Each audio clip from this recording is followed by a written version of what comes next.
amin'ny teninao, ratsy avy amin'ny teninao, fa efa nanomena ny Josefa ny Egypte zany.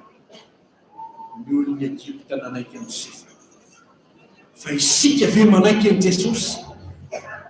Tananao mihetsika io tongotra mamindra io, ny masonao mijery io, mba mibaitro zany ve Jesosy? Anjaratsika amin'ny tena. Fa rehefa tonga Prime Ministre, lay mpiandrongona midiny raha lanjy, dia nanam-pahefana fety tany Egypte izy. Ary Farao mihitsy ny nanala ny fanolokaseteny aminy ka nomeny azy. Ary zao ny tenin'ny olona ny androandro teo aloha dia fitolokalesy izy. Mandoa leha. Amin'ny anaran'i Jesosy mandoa leha ny lohalika rehetra. Baiton'Andriamanitra izany. Manaiky izany izy. Tahaka ny nanenkenany Josefa tany Egypte fa izay. Ninganika isika rehetra. Samy hanaitry ny fahefan'i Jesosy Tompo. Manomboka hatrany amin'ny manam-pahefana ambony ka hatramin'ny valala tsy mandady arina. Fa tahaka ny nanomezan'ny Farao fahefanan'i Josefa, ny nanomezan'ny ray fahefanan'i Jesosy.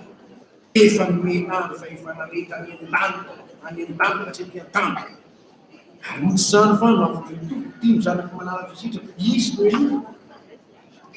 Anjara ny tsirairay manodidina. Raha milaza ny tenanao tia n'Andriamanitra ianao, nefa tsy manaiky ny tenin'i Jesosy Tompo, tsy mandohalika amin'ny Jesosy, tsy miakovoka amin'ny Jesosy. Fa malahelo ahy ilazanao, fa mandana Andriamanitra. Na iza tsy manaiky amin'ny Jesosy, dia mandana Andriamanitra izy. Satria ilay mpiandrondro nomena fahefana lasa Prime Ministre, dia tandemony Jesosy Tompo ilay teraka tany am-pinanam-bilona, nefa nomena Andriamanitra ny fahefana rehetra ny tanitra sy ny tany. Ary noho izany, dia taona ny malagasy rehetra hiakovoka amin'ny Jesosy Tompo. Taona ny malagasy rehetra hananatra ny Jesosy mpanjaka manaza. Azon'ireo taona mandady, azon'ireo.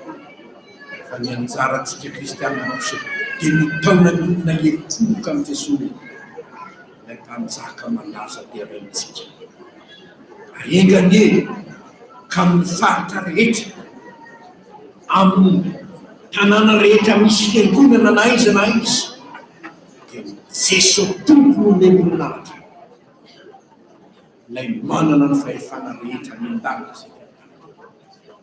Ilay nomboana tamin'ny hazojaliana nefa navoaka avy any an-davaka, nitsangana tamin'ny maty, niala avy ao am-pasana ka nanambarany marina hoe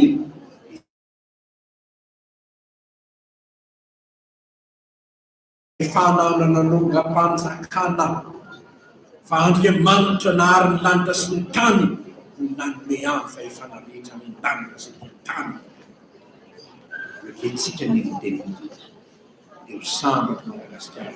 Fa rehefa nanaraka ny tenin'i Josefa hitatsika manaraka, rehefa nanaraka ny tenin'i Josefa ny mpanjaka sy ny vahoaka, na dia misy aza ny fahoriana, Andriamanitra nanome azy zavatra ilaina no fakatavana teny.